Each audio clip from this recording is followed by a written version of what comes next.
To give everybody an update on something that we brought up a few months ago regarding what is a pretty significant, at least in my estimation, homelessness problem in the city.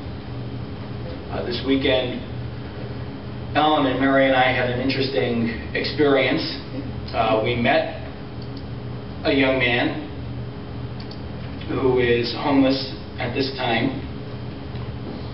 Ellen was kind enough to buy him breakfast, and then this gentleman took us on a tour, if you will, of an area where several other people who are homeless have congregated, for lack of a better term.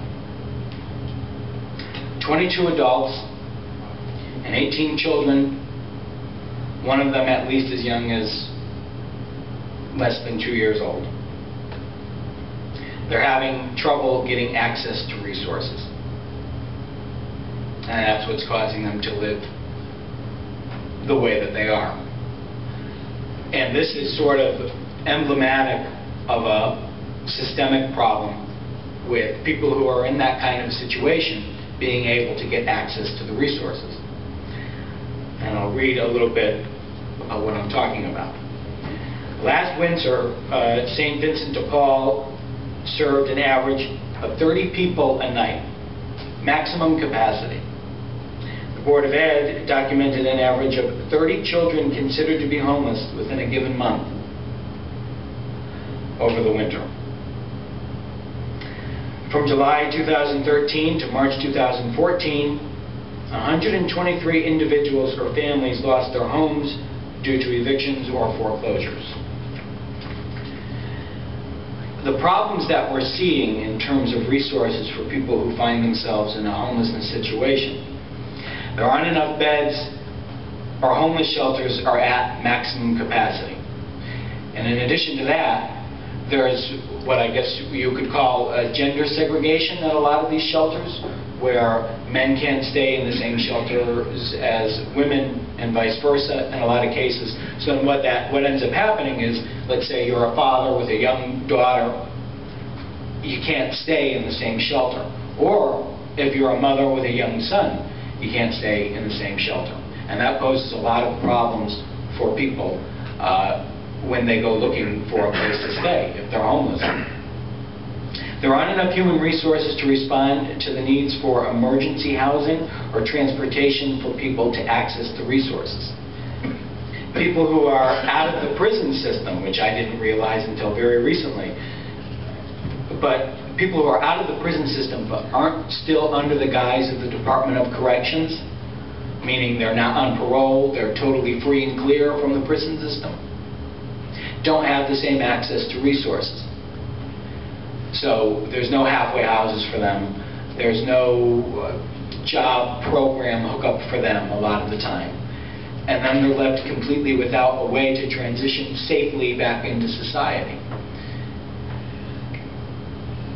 And in order to unlock the resources that are available for homeless people, ironically, this was shocking when I found this out this weekend.